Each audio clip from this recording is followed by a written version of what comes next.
Hey guys, what's going on? It's Ash here coming at you today in Clash Royale. Today I've collaborated with ErnieC3. He's a fellow Clash Royale YouTuber who does great quick tip videos that I highly recommend you guys check out.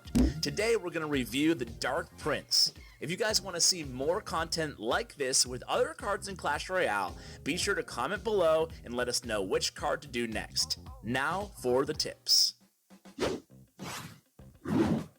Number 1. He acts as a plan B. With his fast movement speed and splash damage, he's capable of going out on his own when dropped at the bridge. Considering this, you can use him as an extra win condition. Here's an example. You're running a beatdown deck and they have something that destroys your tank, such as a Tesla. You automatically know your giant isn't going to get past that Tesla alive. That's when you switch up your gameplay style. Start using the Dark Prince offensively, along with the help of other cards, such as a Bandit.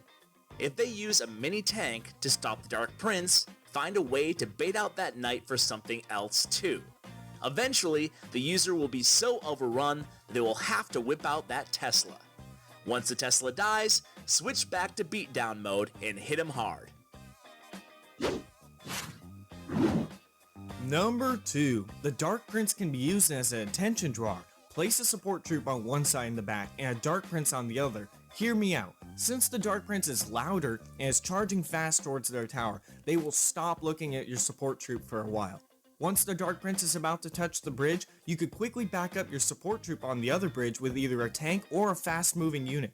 Even before the Dark Prince gets to the bridge, you can expect the enemy to start overcommitting on this 4 elixir troop, meaning that they will have less elixir to defend on the other side. It's all about getting into the mind of the opponent and understanding all of the circumstances before they happen. Number 3. Drop him in the back because he's got your back. While most people wouldn't drop either prince in the back, it's actually quite helpful in defensive situations. In the beginning of games or when I anticipate something fast appearing at the bridge, I will place my Dark Prince in the back. This will result in 2 different situations. One is that the enemy will drop their fast unit at the bridge regardless. This will usually only happen if the enemy drops it at the same time as you drop your Dark Prince, or if they're desperate for damage, such as when it's overtime. If this occurs, the Dark Prince will slam into the troops, doing 400 plus charge damage at tournament standard and about 600 charge damage at max level. The second situation is if they do nothing. Of course, this will prevent damage entirely because they are not attacking. However, this gives you the opportunity to counterattack. I personally am a defensive player, so for those of you who can relate, any opportunity to attack can be a huge benefit. Number 4. Combine the Dark Prince and the Hog Rider. It's best to place your Dark Prince in this spot first, and then follow up with your Hog. The Dark Prince's fast speed allows him to stay caught up with the Hog Rider, and his charge damage can clobber down both ground swarms and buildings. You can choose to have the Dark Prince in front or back. When the Dark Prince is in the back, he will survive longer, but the Hog will be the one taking damage. If the Hog does die, the Dark Prince is still around to deal damage. This is beneficial because if the enemy spends a lot of elixir to kill off the Hog, they won't have much left. This means they will most likely have cheap elixir swarm cards to defend with, and you know the Dark Prince can handle that. The same goes for the opposite. The Dark Prince will be taking damage and protecting the Hog, but when he dies, the Hog may still be around to get a hit or two. Number 5. The Dark Prince and Tornado are an excellent pair. On offense, you could pull all troops towards the crown towers and not only damage them, but the tower as well. Think about this. If you're running a beatdown deck and they whip out their 3 musketeers in the center, you could tornado them towards the Dark Prince so he can completely clobber them. On defense, you could use his splash radius to group up all troops and deal some great damage as well. Number 6. The Golem and Dark Prince combination. This is an excellent combo because the Dark Prince can quickly run up to a defending enemy troops and clobber them down while they're still locked onto your Golem. In other words, he plays the role of the lightning, locating single troops that are attacking your Golem and wiping them out. Remember, he can clobber buildings too. If you zap an Inferno tower that's locked onto your golem and your Dark Prince is in front of your golem, the Inferno will lock onto the Dark Prince instead.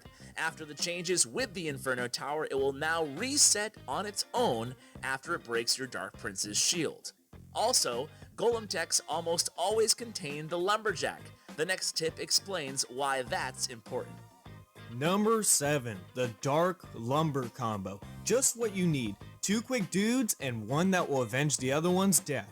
Both of these troops can handle swarms in a very efficient manner, and if a mini tank comes along, the Lumberjack's high DPS can chop them right up.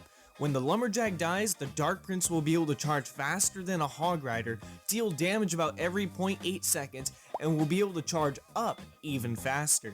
Number 8. The Boulder's Bowlers? He just brushes them off his shoulder. The Dark Prince has a unique ability just like his brother. He can resist all forms of knockback except for the log.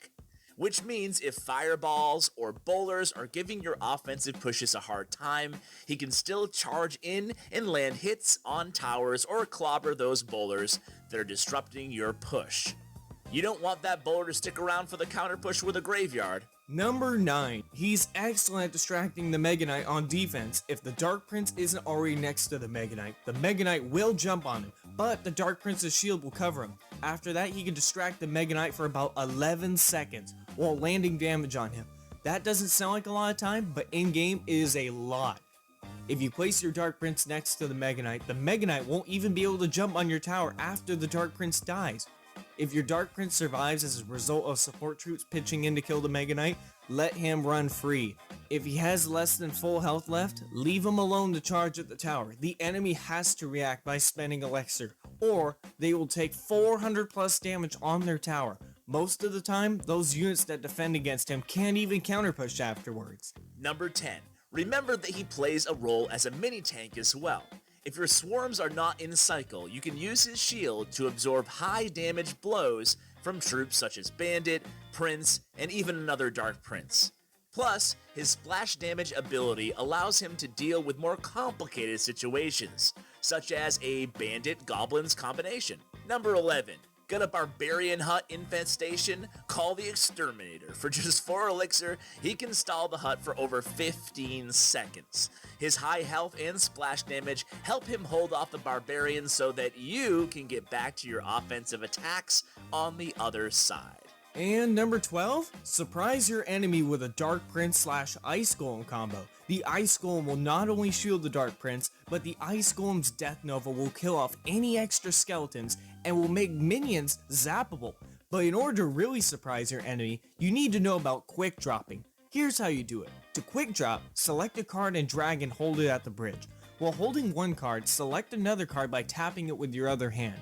Once both are selected, double tap quickly in the center of the bridge to quickly surprise your enemy with 2 troops at once. If you select the Dark Prince first, the Ice Golem will end up in front of the Dark Prince, which is exactly what you want. This is a very efficient tactic that should be used in every game.